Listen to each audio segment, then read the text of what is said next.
welcome, welcome. It's my pleasure and my privilege and my enjoyment to be here with you. Very much so. My name is Dr. Arnold Nerenberg. I've been licensed to practice clinical psychology in the state of California since 1974. I've been doing this work for over 50 years as a clinician and as a researcher. And what a beautiful journey it's been, really. I've also been walking upon this earth 84 years now. I'm claiming it, even though it's about another 10 days till I'm 84. I'm claiming my 84 years. And that's been an incredible journey as well. And it brought me to a point where I have so much insight and inspirations to share with you with the intention of strengthening you and your loved ones for the rest of your lives. And my intention is to make you stronger, mentally, physically, spiritually. It's the goal of everything I do, to make you stronger than you've ever been.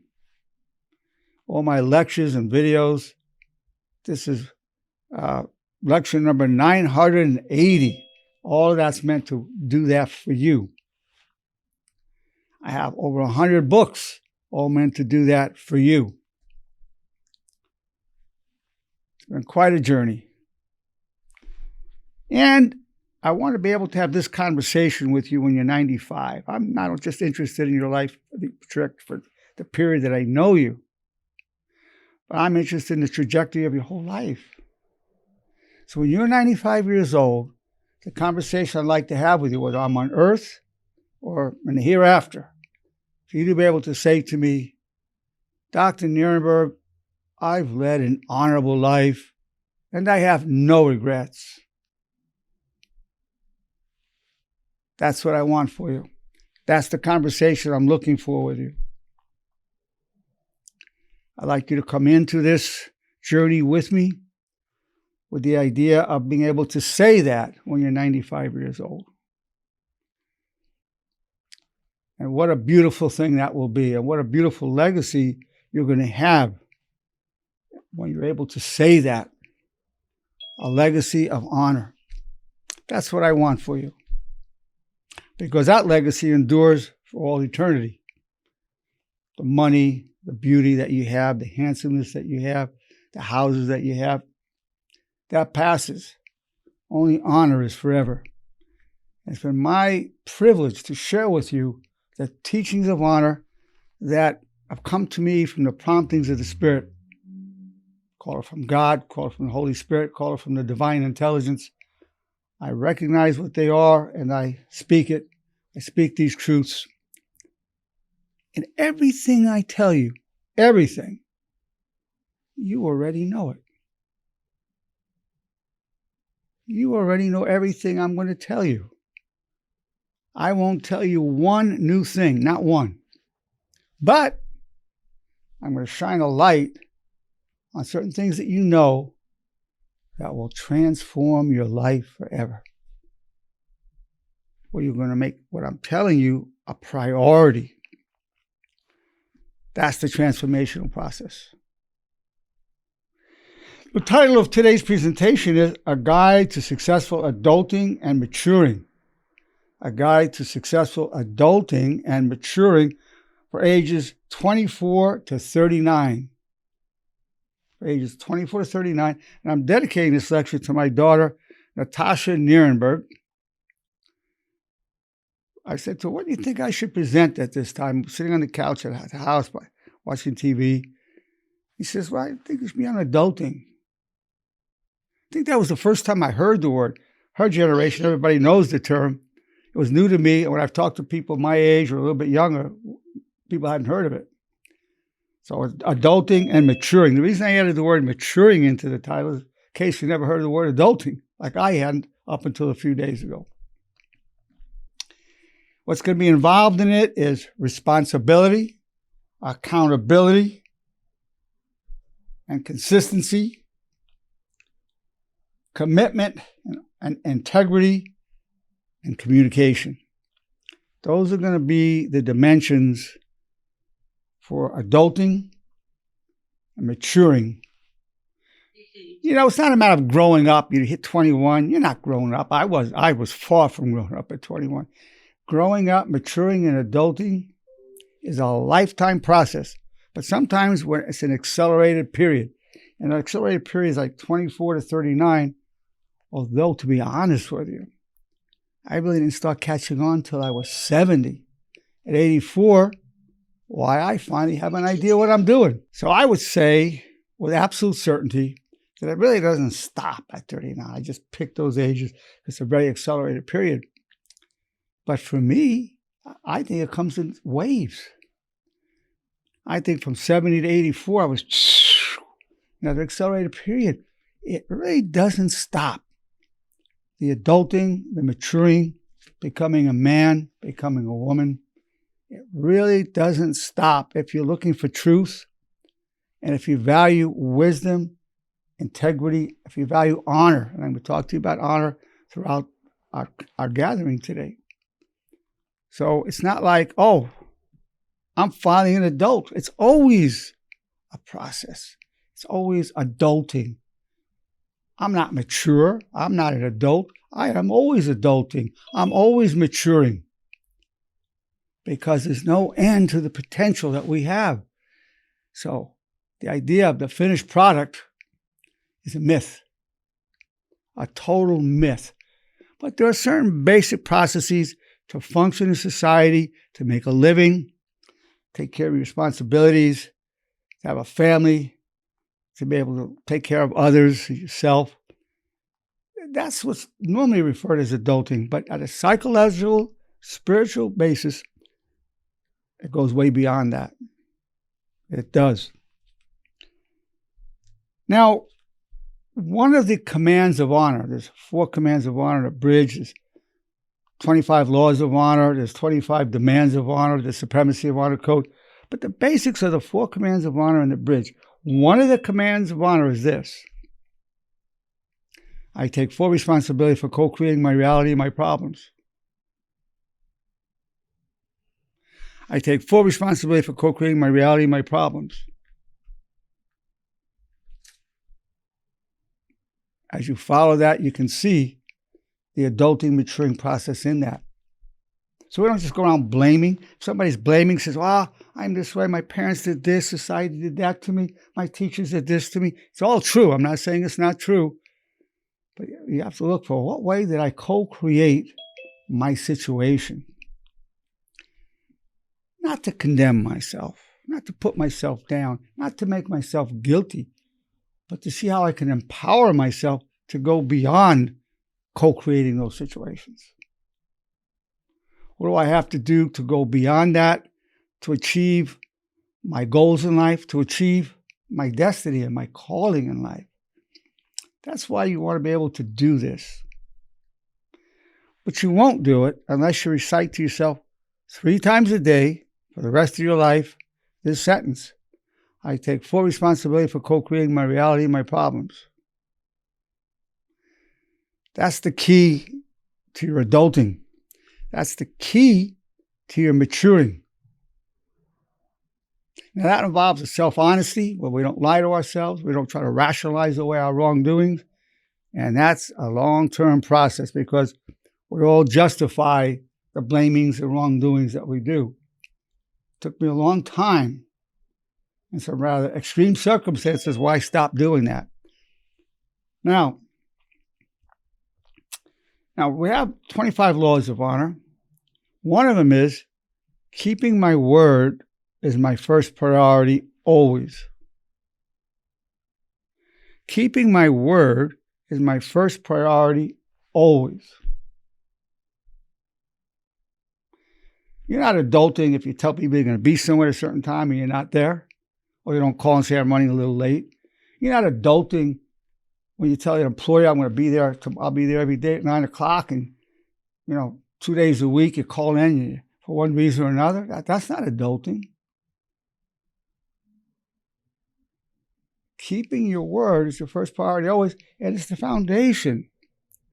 It's the foundation of adulting. It's the foundation of maturing. Conversely, if you don't keep your word, you're not mature. You're definitely not an adult. If you don't take responsibility for co-creating reality and your problems, you don't do that, you're not an adult. I don't care if you're 50 or 100, you're not an adult. You're not mature. These are fundamentals. Taking responsibility for co-creating reality of your problems and keeping your word. Foundation. I know you know what I'm saying. And I know for a fact that you're seeing in our society where many people are violating these dimensions of adulting and maturity. I know you know people like that. I know you're surrounded. Heck, you might be one of them. In which case, I know you're going to overcome this. But I know you've seen it. It's rampant. Rampant. So I'm giving you the best advice you can get. And nobody told me this. This came to me through, well, let me put it this way. My father said to me, son, I have a lot of good advice to give you, not because I've been so smart. It's just I've been so stupid. So my own stupidity, coupled with a determination to find the truth in life and turning to the Spirit, allows me to see this and share this with you. Now, also, one of the laws of honor, I arise to the struggle always. I arise to the struggle always. Life is a struggle. I don't feel like, you may not feel up to it. You may think you're going to fail. Heck, you may know you're going to fail. But that's not the point. As you go through the adulting, maturing process, you arise to that struggle, you face it, and if you flop, that's okay. The thing is, you arose. That's what makes you a true man. That's what makes you a true woman. You arose to that struggle. You get knocked down, and you arise again. You get knocked down, you arise again. Consistency. Consistency. This is the guide. This is the guide to successful adulting and maturing. And I know every one of you agrees with this. I know not one of you disagrees with what I'm saying. And I have a lot more I'm going to tell you throughout the whole presentation. You're going to keep getting tremendous gems of wisdom at the beginning, middle, and end of what I'm saying to you throughout. A lifetime of experience, a lifetime of failures, a lifetime of successes. I'm qualified to tell you these things. I've earned my stripes to tell you these things. See with what authority and certitude I speak to you? I've earned that right. I finally know what I'm doing at 84. 20 years ago, I really couldn't speak like this about it. I can say this to you now without any doubt, none whatsoever. When you're 95 years old, I want you to say, Dr. Nerenberg, I'm 95 years old. I've led an honorable life, took responsibility. I rose to the struggles, kept my word. I followed what you said throughout your lecture that day. I've led an honorable life, and I have no regrets. That's what I want. That's the goal of what I want from you at 95. I'm talking to the 95 years old you. That's the person. That's the older lady I'm talking to, the older man I'm talking to. Well, right now, you're much younger than that. I'm sure I'm older than all of you. But that's who I'm talking to, you at 95. I care about the trajectory of your life, not just who you are now. Now, you want to definitely be able to have a job and make a livelihood. But it's even more mature, more adulting if it's a career. And it's even more mature, more adulting if you find your calling. It's even more mature, more adulting if you find your destiny. Job is something you do from 9 to 5 to pay your bills. And that's serious. Paying your bills is serious. If it's a job you really love, then it's a career. That's serious and beautiful. A calling is a career you would do for free if you could afford to. That's serious and amazing. If you love what you're doing so much and you can afford to do it, you would actually pay to do what you're doing, and that's how you're making your livelihood. That's amazing. That's awesome. That's a destiny. I've been fortunate. I've been able to find my destiny, the work that I do. I would actually pay to meet the beautiful, wonderful, lovely human beings, the noble human beings that I meet every day. I'm serious. Wow. I'm so amazed by the people that I meet with. So it's a continuum. It's adulting, maturing process. Now, certainly to be adulting and to be maturing, you have to have that in your livelihood, and you need it in your personal life with your significant other, with family members, with friends. It's all part of adulting. I mean, certainly, you'll be able to go shopping, pay your bills, do the transportation thing. I mean, that's all some fundamentals, but it involves more than that. Communication. So, to be able to communicate properly, you can't go around just blaming everybody. That anger that comes from that, you're not walking around as, you don't walk around as a victim all the time. That people, no, you have to look at, you might be partially a victim, but not all the time. It's rare that we're total victims. I take full responsibility for co-creating my reality and my problems. One of the commandments of honor. Then, respectfully real communication. Respectfully real communication. So if you're really going into adulting and you really want to progress and maturing, you have to understand respectfully real communication. If you don't understand it, you're not adulting. If you don't understand it, you are not maturing. No. So what is it?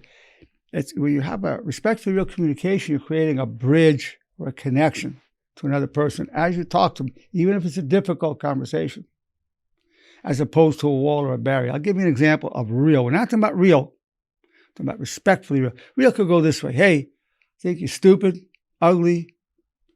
I never really liked you. I think you're totally selfish. I don't want to see you again. Just being real, bro. Like Dr. Nerenberg said. I didn't say that. I didn't say that. I've seen people do it in my name, and I never said it. I said about being respectfully real. Respectfully real is the epitome of adult, mature conversation. It goes like this. Hey, bro, when you said what you did hurt my feelings. In fact, I felt humiliated. If you could find it in your heart to apologize, I'd be so grateful. Can you do that for me, bro? Well, that creates a bridge or a connection. Person may or may not apologize, but at least there's a bridge or a connection. That's respectfully real communication. So, adulting, maturing, means a certain awareness of yourself, an awareness of your vulnerability. You heard me. Your vulnerability. My vulnerability. We're all vulnerable. Oh, that's weakness. Oh, heck no, that's human. That's human. Do you think hiding your vulnerability makes you strong? No, it just makes you lying. When people get angry, people get aloof and distant, don't want to talk to you. That's the cover. Adulting and maturing means understanding I felt hurt. I felt humiliated. I felt jealous. I felt inferior. I felt overwhelmed. I felt neglected. I felt lonely.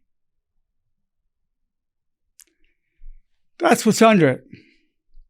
So rather than just striking out, be able to say, hey, you can say, well, I just can't stand you. You're always doing this. You're a no good person. You're very insensitive. Okay, it might be true, but that's being real.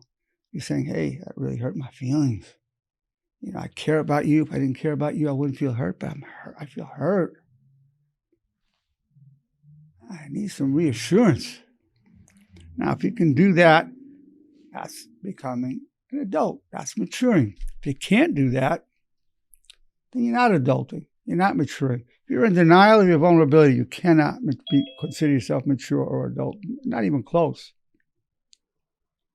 Not even close. You have to get over a wrong concept.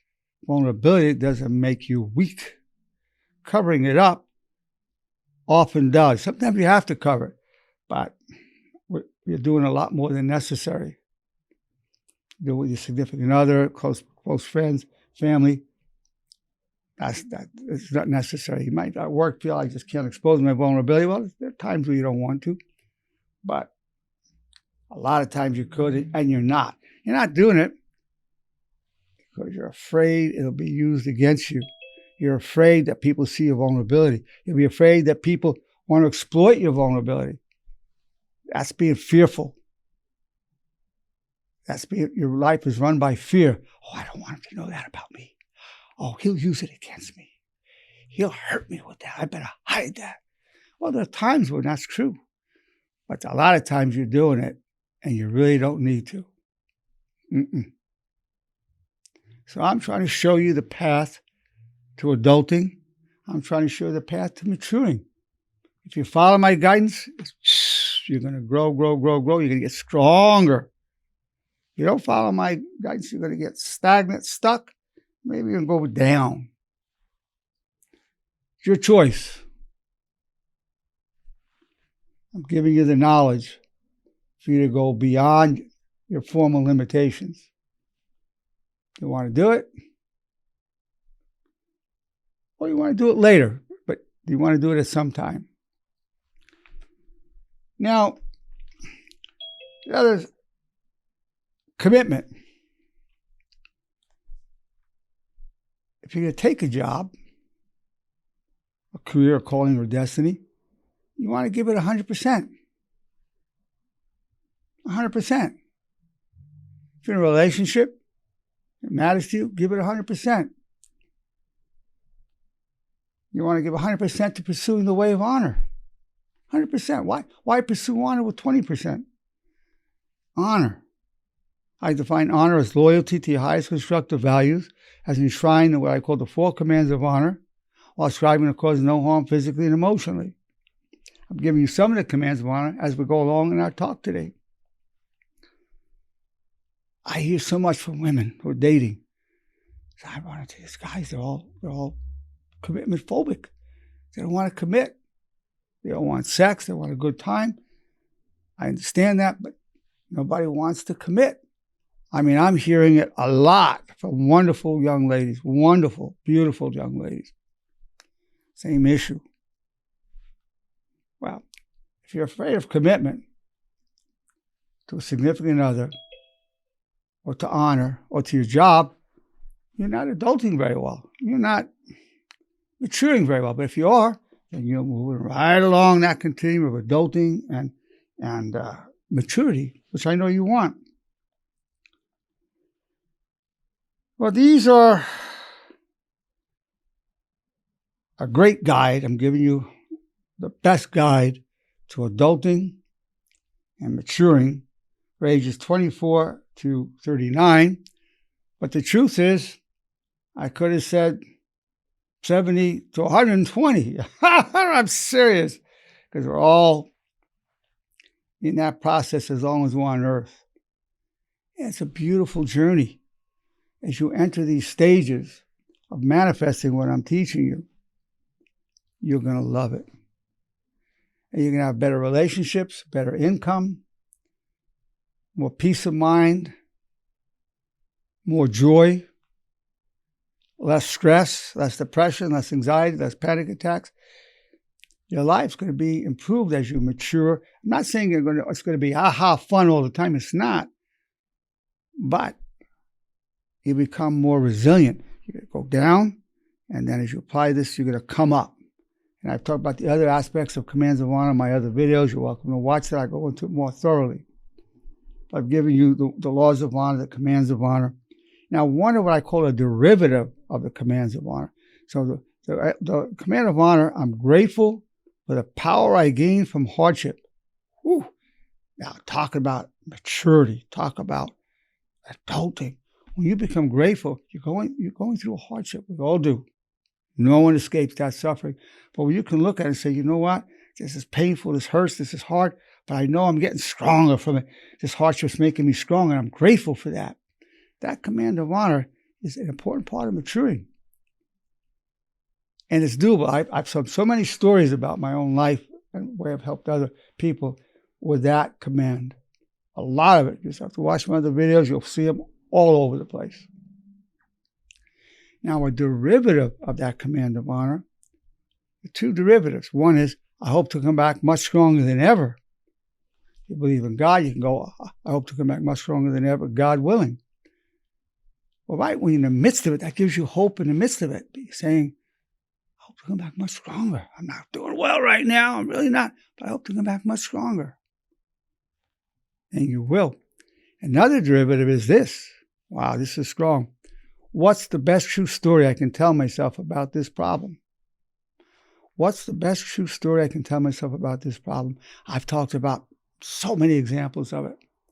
When you talk about the problem and the suffering you have, the pain you have, the setbacks, the failures, the betrayals, the humiliation, that's real. Oh, it's real. I'm not going to say it's not. It's only half the story.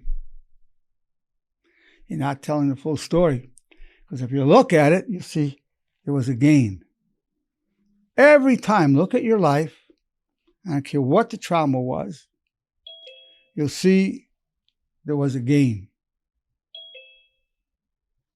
And you can lament the loss and the suffering. Nope, that's reasonable. Make sure you finish the story and say, but here's the gain. Here's how I became wiser, more compassionate from it. I learned this lesson from it. I became richer from it. I worked hard and made more money after they ripped me off and betrayed me. You'll find it. I promise you. What's the best true story I can tell myself about this problem? Now, that's moving along on adulting. That's moving along on maturing. That commands respect from everybody, including increasing your own self-respect. It'll increase your self-respect, your self-confidence, because part of that adulting, maturing is that self-confidence, not in terms of egotistical way, but confident that you know how to deal with it in an honorable, constructive manner. Whew. Beautiful. Beautiful. And I want you to have that. So I've given you these jewels, these gems that I've unearthed from the darkness I've lived in, from the darkness I've seen others live in.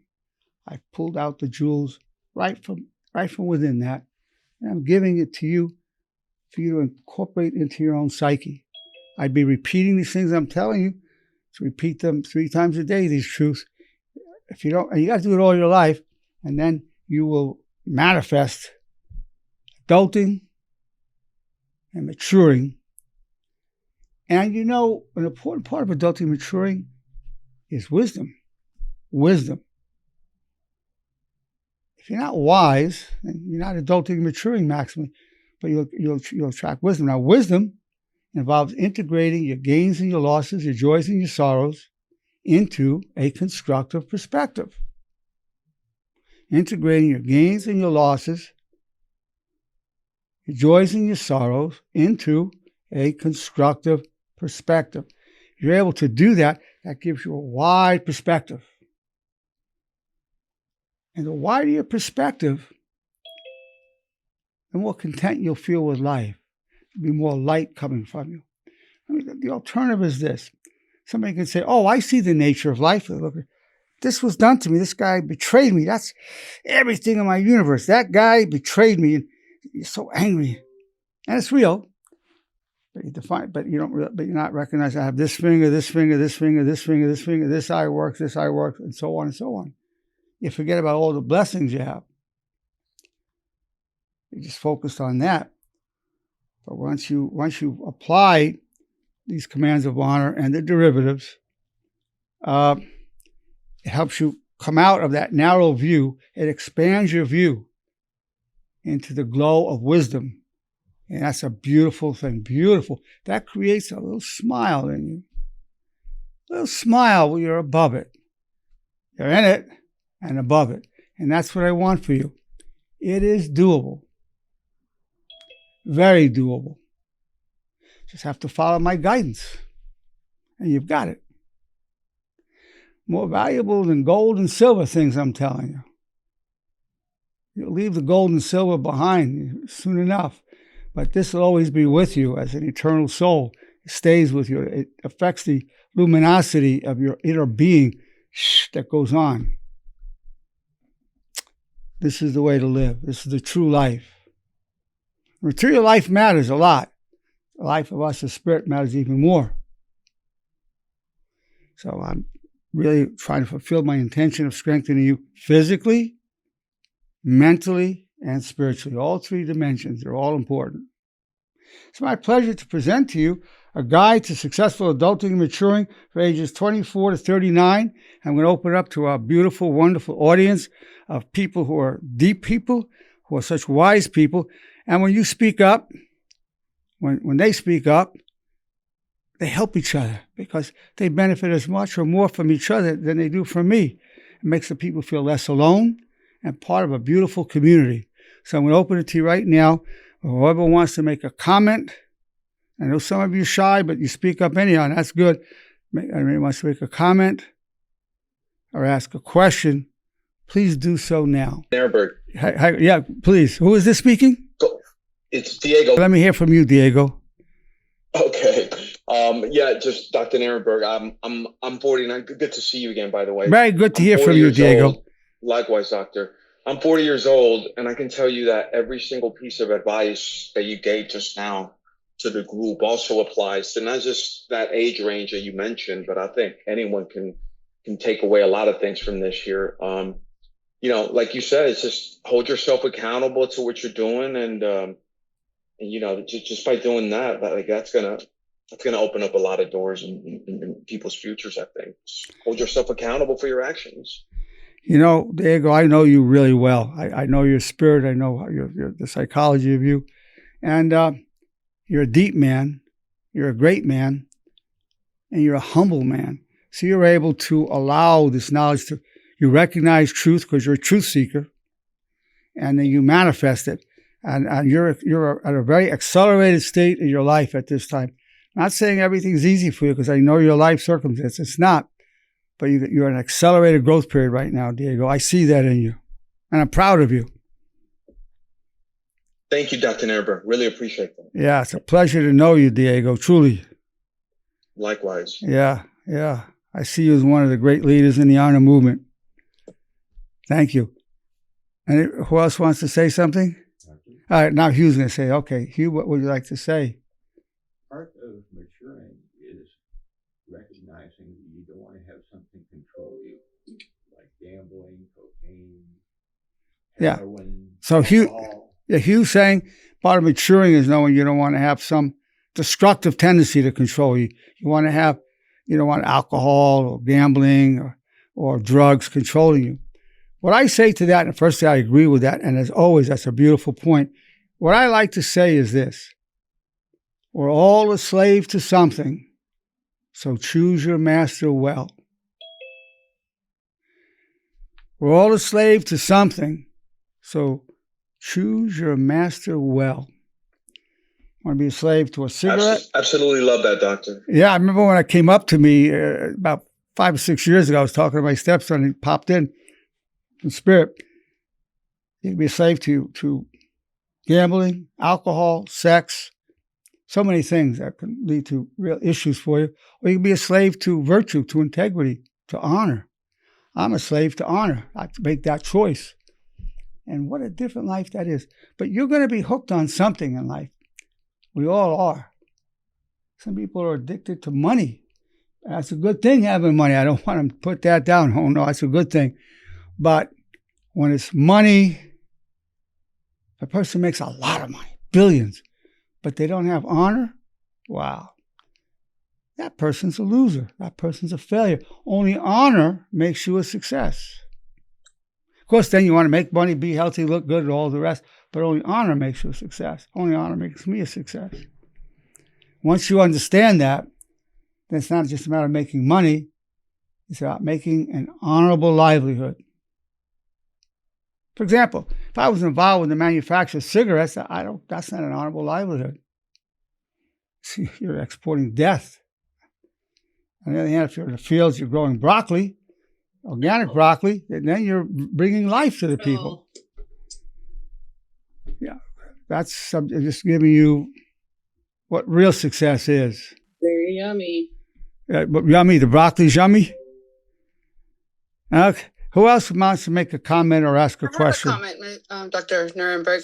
This is Yadira Rodriguez, and I would like to say that I'm 46 years old, and I just started adulting, understanding the actual word, what it means and what it entitles, But the unfortunate part of that was I had to go through a process and an event in my life to understand what adulting is. But with your help in this program, I've been able to come forward.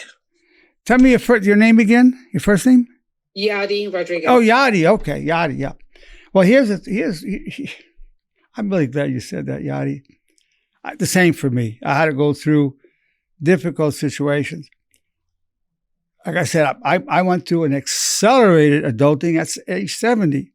So it's not something that just happens in the age range I'm talking about, but that's typically a very accelerated process. But I totally understand what you're saying. And sometimes when things look just awful, a lot of time, that's the catalyst we needed to grow. That's the catalyst that we needed to manifest our potential. A lot of times when things look bad, it's really good for us. A lot of times when things look good, it's bad. Let me give you an example. Somebody becoming a billionaire could be the worst thing for him. If he's not honorable, he's going to spend it on drugs, sex, affairs, squandering it, gambling. That money will destroy him. You say, how lucky, he's a billionaire. Well, no, he's not lucky. It's just killing him. If he's honorable and he uses it for himself, his family, helps society with it, well, now that's a lucky guy. So sometimes things that look like a blessing are a curse, and sometimes things that look like a curse, why, they're a blessing. And that's the truth. Every one of you, if you're listening to me, really, really listening, you recognize the truth of what I'm telling you.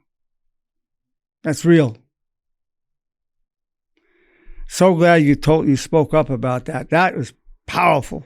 Thank you. Thank you for your help. It's been a process, as you know. It's been a couple of months, but yeah, I'm understanding what adulting means now. Thank you. Well, I'm understanding that there is such a word as adulting. I didn't know about it till a few days ago. My daughter mentioned it. But you're most welcome, and thank you so much for your wonderful input. It's going to help a lot of people. You're all helping a lot of people with these comments and questions. Wonderful. I'm going to give you an opportunity to ask any other question or make any other comment that you'd like to make. Dr. Nerenberg, this is Isabel Vasquez. Isabel. Wow, Isabel, you're a healer. I look at you as the healer. Yeah, I really liked Yadi's comment in, saying that I'm 45 and I'm still getting the hang of everything, and I think one of the most important things that I've learned from your program is the bridge. You got to ask yourself, what is the most honorable thing to think, say, and do? And that has helped me tremendously because, even with the road rage, it's been an issue with me, but your videos have helped me too. But the one thing that always gets me back is you got to think back. Okay, how is this going to be honorable to flip this guy off? Is it honorable to, cut this guy off because he cut you off? No, it's not. It's not worth it. It's not worth what could happen, So yeah, you could be. I just wanted her to know that I'm here too. I'm already older, and I just wish I had the knowledge back then when I was younger. But I guess there's a time for everything. Nobody told us. Yeah. Nobody told me. I had great parents, wonderful parents that loved me so much, but nobody really told me. Now, the bridge, some people say it's the best part of the program, Hugh being one of them. He loves the bridge. And so I'm really glad to hear you bringing up the bridge being what's the most honorable thing to think, say, and do. Call it a bridge because it's a bridge to the realm of honor to the realm of reality, and optimize the probability you're going to apply the commands of honor, the laws of honor, the supremacy of honor code. That's beautiful. I'm glad you brought up the bridge. Thank you, Isabel. See, you're a healer. What you said is going to help heal people, because I really hadn't said much about the bridge. You brought it up, you healer, you. It's good, and it's good to teach your kids as well, because this generation and the people nowadays, and it's just so ugly out there, and you want to stand out to, just it's good to teach your kids that as well. So as we teach it to ourselves first, so we're internalizing it, we're manifesting it, there's a greater likelihood our children will learn it. And some children will take it in more readily than others. That's just the reality of it. But it's a way of life. The bridge is a way of life. And really what it comes down to is one part of the supremacy of honor code: honor before everything, honor before life itself. When you're putting honor before pride, which is one of the part of the supremacy of honor code, honor before pride. When you put pride first in your life, your ego, pride, that's not being an adult. It's not mature. If you put honor before your pride, then you're moving along. What I always tell people is pride is a cold lover. Pride is a cold lover. You're not going to snuggle up with your pride. You want to put your pride before your significant other? Try making love with your pride. You're not going to like it. She's very cold. So that's another one from the supremacy of honor code. Pride goes second to your honor. Honor before pride.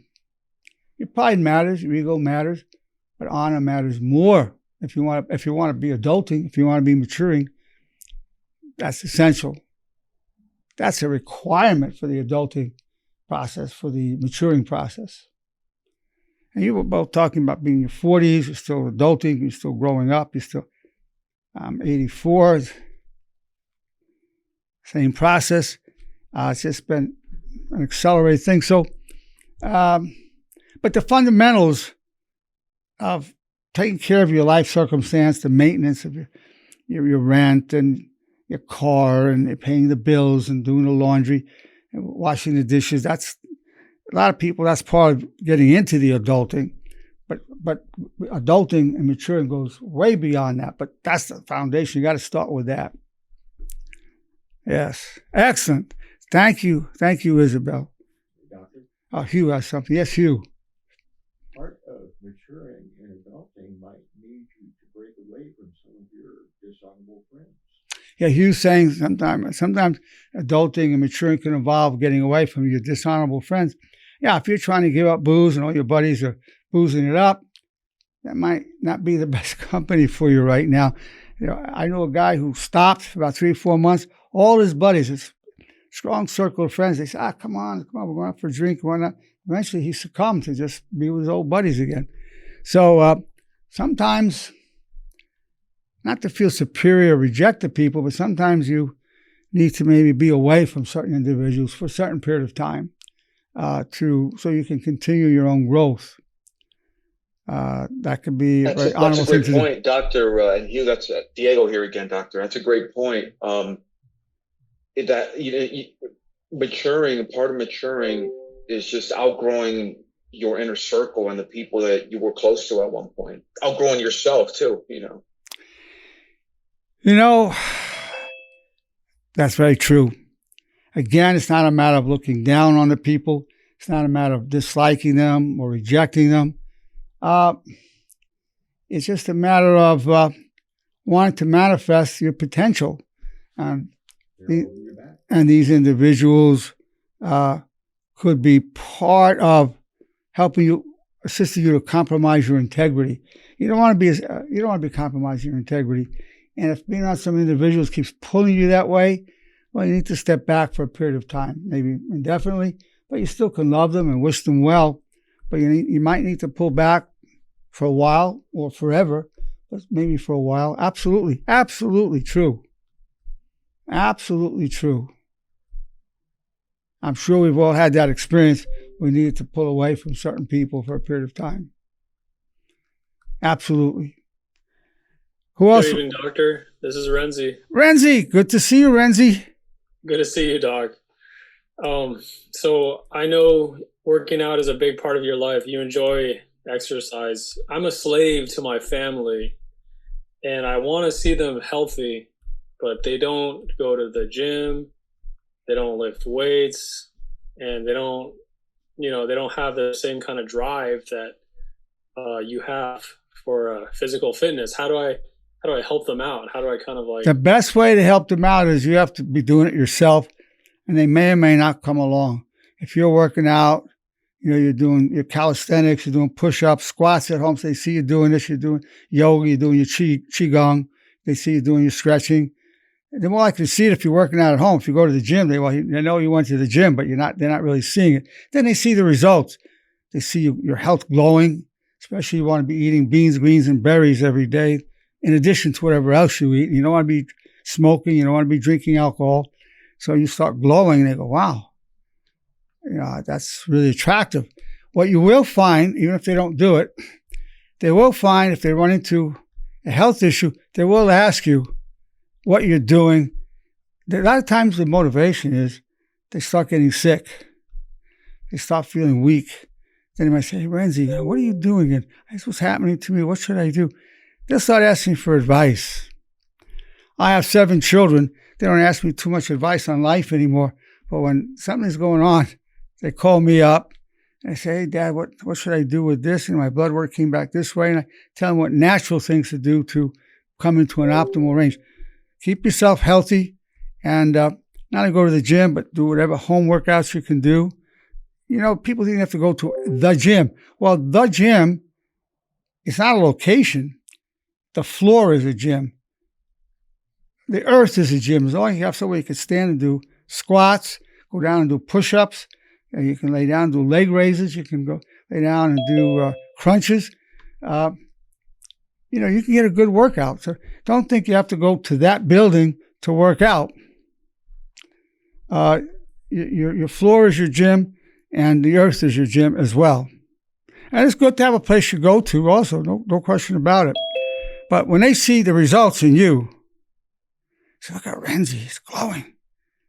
Look at him, he's kind of ripped. And then they get sick and they go, hey, what do I have to do? That's when they get interested. Believe me, most people, they have to start going downhill till they go, let me change this. That's a fact. So keep up the good work of taking care of yourself. You're safe to your family. So honor demands that you get as fit, as healthy as you can, because that will help them. You're not just doing it selfishly for your ego. You're doing it for your ego, but you're also doing it for your family. Roger that, Doc. I'll set the example. And also by staying healthy, they get sick and they start going downhill. You're there to serve them. You can come and help them, buy them food. Out of your love for your family and out of love for life, take care of yourself. To serve them and to be an example to emulate, and they will come to you with questions when they're down. That's how that works. Absolutely, that's how that works. And your fitness, it affects people mentally. It actually increases the synaptic density in the brain. It increases the formation of mitochondria in the brain, which is actually the source of energy for the whole body. The whole body builds up more mitochondria. It helps control blood sugar. It helps reduce insulin resistance. It just does so many things. Exercise, there's one magic bullet for health. It's exercise. You want to do cardio and strength-bearing exercise. Now, the most important thing, though, is to have strong legs. Long life is correlated with strong legs, because when you get older, you get 90, 95, 100, 105, that's when people start falling, and they break a hip, and often that's the beginning of the end. So you want to keep your legs strong. Next, you want a strong grip, so you can grip things. That's the second part, most associated with a long life. Keep your legs strong, and you can, at home, I recommend doing 4 deep knee bends a day, every day. 4 is not much, but it's something you can keep to. I'm going to tell you what the best exercise routine in the world is. Ready for this? Here's the number one best routine, second to none. This is a secret. I'm a world champion powerlifter, a world champion bodybuilder. I'm going to tell you the secret right now. The best exercise routine is one that you're going to keep to. The best exercise routine is the one you're going to keep to consistently. Now, if you go to the gym and you work out for 2 hours, and after all you say, I don't want to go for 2 hours and you don't work out, well, that's not the best exercise routine. Sometimes less is more. Sometimes you want to work out maybe 10 minutes a day, so that's something you can keep to. When I pass my daughter's bedroom, I've got a pull-up bar there, and I'll do 2 or 3 pull-ups. If I was to try to max out and do all I could, I wouldn't want to do it. But I can keep to the 2 or 3. So less is more, the routine that you're going to keep to. Boy, what a great enjoyment it is to present this to you. Somebody else have something you want to ask or say? I just wanted to state that I appreciate you talking about taking accountability for our actions. It's because if we don't, then we'll continue to repeat them, and we won't take personal responsibility. The only way that we can move forward is to take responsibility for our actions, so we will continue not doing them and finding a better path. That's the first step. You're most welcome, Chris. Most welcome. If you take accountability, you say, this is what I'm doing, this is how I'm justifying it. It's a step towards moving beyond it. So I really don't want to be doing that anymore. So then if you desire to do something better than that, that will eventually manifest. There's an ancient Persian poem. It goes like this. Make no search for water, but find thirst, and water from the very ground will burst. Make no search for water, but find thirst, and water from the very ground will burst. So as you thirst for maturity, as you thirst for wisdom, as you thirst for virtue and honor, that thirst will bring that up. The water will come from the ground because of the thirst. That's how that works. You have to want it. Now, one thing I found, I'm doing research on this, I ask people, is honor part of your life? Is that part of the purpose of your life? Probably 99.5% are saying, yes, it is. I said, well, the purpose of wanting to live with honor, does it increase your desire for more health? 100% are saying it does. Does having purpose of living with honor, does it increase your desire for a long, healthy life? 99% say it does. Does having the purpose of living with honor increase your desire for a meaningful, productive life? 100% say yes. So as you pursue the way of honor, that's going to increase your desire for a long, healthy life. As it is now, I don't care what people say. They don't want a long life. They don't even care about a healthy life. I'll prove it to you. Go to a grocery store, look at what people put in their carts. Heck, look what you put in your cart.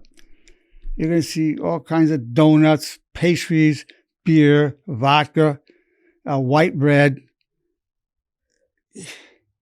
You name it. Chips.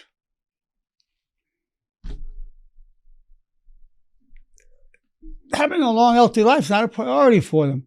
They want to enjoy life. They want to be comfortable. They want these comfort foods. It's going to kill them. Of course, they say we're all going to die somehow, but you're not going to like how you die from that.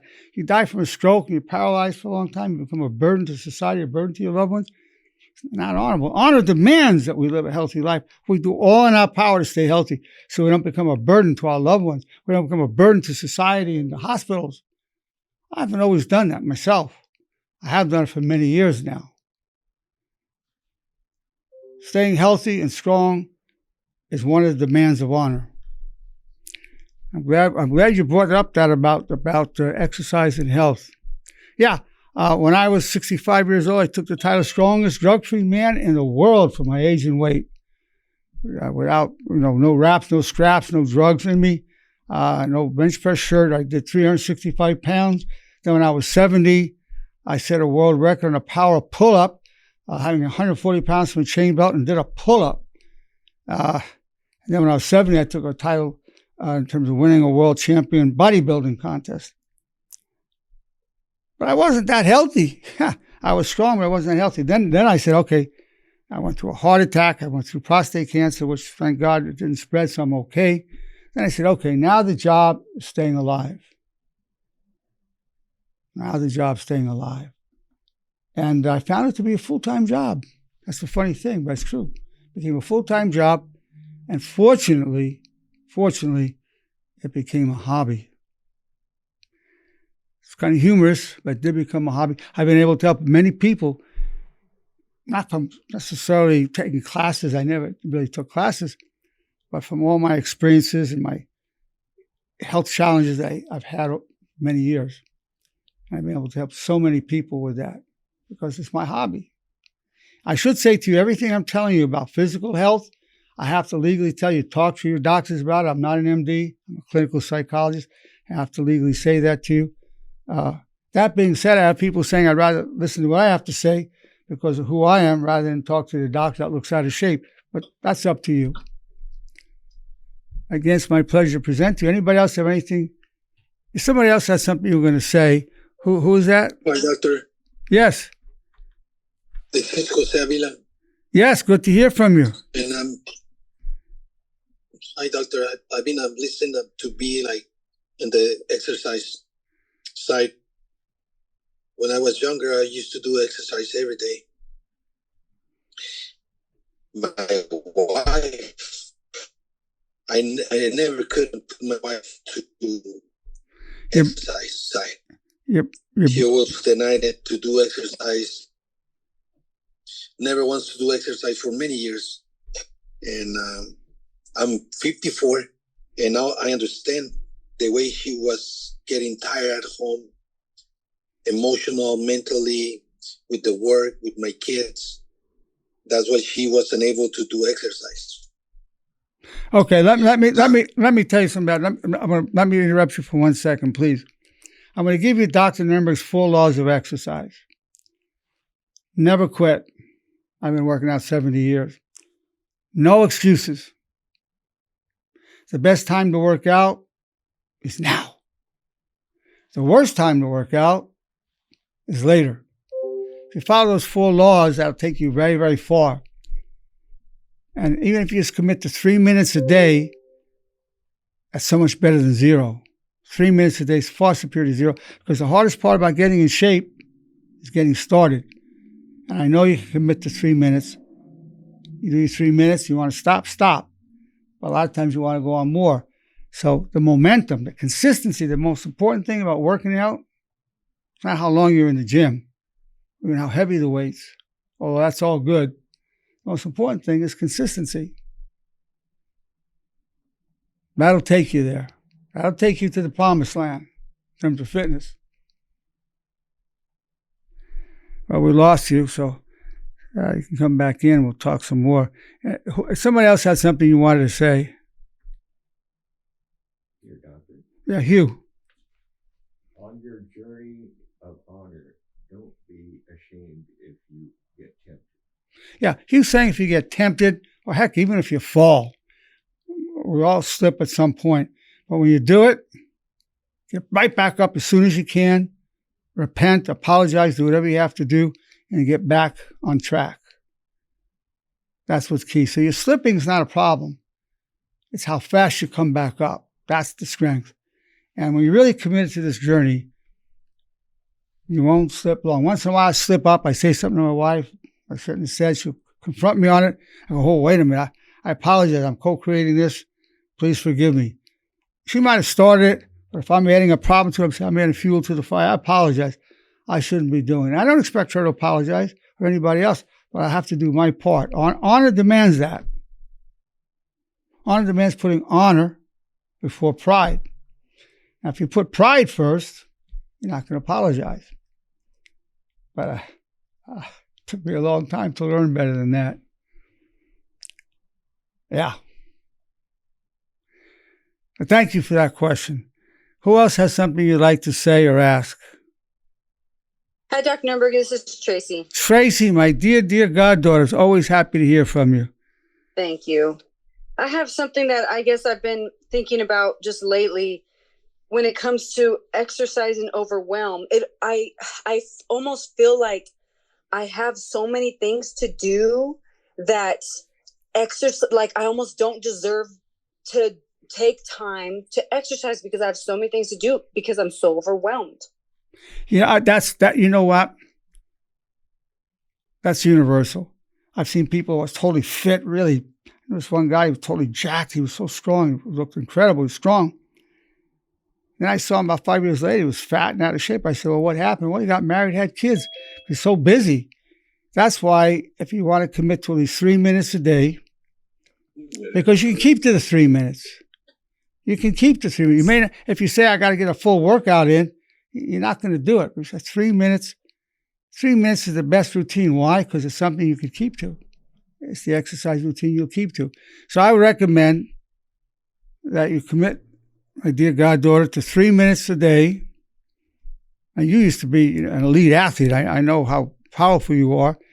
Just do some squats and some push-ups, 3 minutes, and you're done. You go back to working on the house. I know how much work you have to do in fixing that house up, your new house. But it's 3 minutes. I'm going to ask you a question, Tracy. Okay. Are you willing to commit to 3 minutes a day, whether it's squats, push-ups, whatever, 3 minutes? Are you willing to commit to that? Yes or no? Yes. There you go. No, I don't need more than that. Yes. End the story. So next time I talk to you, and I will call you or text you and ask you if you're doing it, 3 minutes. That's it. Now your problem is over. Your problem is over. I don't need why and this and that. You're going to do 3 minutes a day. The only thing I would say I would do throughout the day is I pretty much power walk and I jog everywhere, but it's the muscle thing, doing push-ups and squat. I need to get back into those things. All right, Tracy, I'm just seeing a picture of you. Right this moment, could you go down and give me 4 push-ups, girl push-ups right now? Are you willing to do that? Yes. Okay, go down. I'll wait. Go down and do it. Okay. And count out loud as you do it. 1, 2, 3, 4. Bravo. You just kickstarted your routine. That's it. Thank you. Yeah, you did it. Now go down for right here watching. Oh, he's gonna do it too. Now give me 4 squats right now. Count. 1, 2, 3, 4. Bravo. Thank you. You're saved. You've been baptized into the realm of fitness. That was it. So give me 4 push-ups a day, 4 squats a day. Let's just do that. Commit to that. You don't have to do anything else. Some days you're going to do more, but just commit to that. You're committing to that. Is that right, Tracy? Yes, sir. Well, everybody, lo and behold, Tracy, right before your eyes, has been kickstarted into a fitness program, and every one of you could do it as well. Beautiful. You're a great example to everybody. A great example to everybody. And that's the testimony you'll have. Okay, you're a leader. You're one of the leaders in the honor movement. You should come to the meetings, even if you don't feel you have something new to bring. You can bring this testimony and say what it takes to get fit and that you've been doing it. Wow. That's a lot to bring to people, what you just did. That is huge. Do you see the power of what I'm talking about, Tracy? Yes. And you didn't say, nah, I'm not dressed for it. Nah, I got a little pain here. You just went and did it. The best time to work out is when? Now. That's the correct answer. A+. Beautiful. Thank you. Thank you, Tracy. You've helped everybody. And Thang wrote in the comments, all 76 of us will hold you accountable. Well, hold you. They're all going to hold you accountable. So next week, tell us whether you're doing it. If you're not here in the class next week, I'll know you're not doing it. Okay. And if you're there, I'm going to ask you if you're doing it. Okay. Wow, you got all those comments. Wow, you've got your group. Wow. Now I got to. Well, now you might ask everybody else for them to do it. So all of you can just be texting each other, I'm doing it. You may have just gotten a little group thing going. Good. I think we all need it. Everybody. We all, and I totally do. My soul needs it. Especially you, because Tracy, you're an elite athlete. You're a champion runner. You're another level. So when a person of your level loses it, it's a bigger loss than when somebody else loses it. So, but you've been kickstarted. You're going. Very, very, very good, Tracy. I'm so proud of you, and I'm grateful that you did it. You could have said, nah, I'm not up to it. I'm not dressed for it. I'm not in the right room. You could have come up with a million excuses. Never quit. No excuses. The best time to work out is now. The worst time is later. You're my hero. You always have been, even more so now that you did that. Thanks. Yep. You're my hero. Well, thank you for that. Thank you. What an evening it's been. Really. It's been my pleasure to present a guide to successful adulting and maturing for ages 24 to 39, or we could say from 24 to 109. Thank you.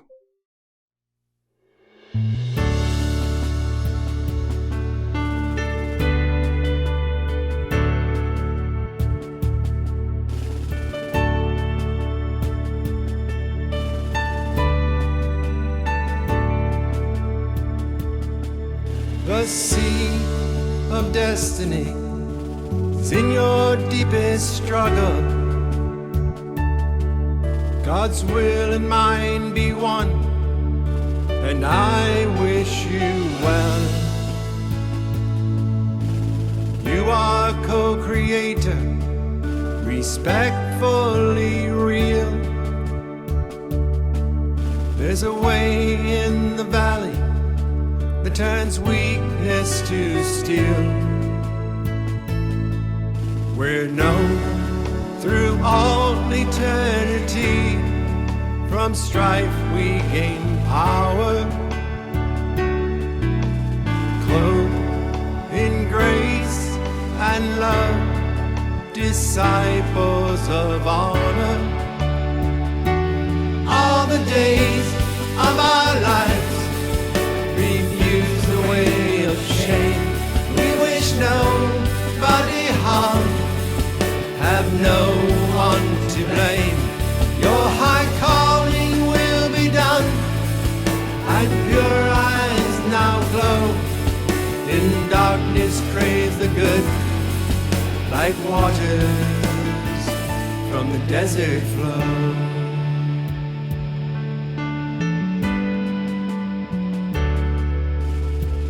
I pledge my love all the days of my life. I pledge my soul to all that is good. I pledge my heart to my brothers and sisters, who I join in the light, leave a legacy of honor.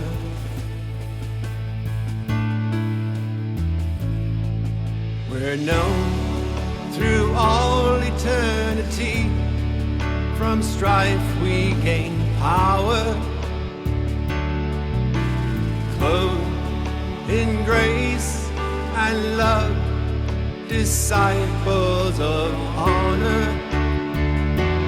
All the days of our lives refuse the way of shame. We wish nobody harm, have no one to blame.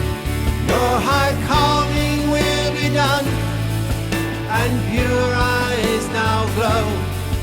In darkness crave the good, like waters from the desert flow.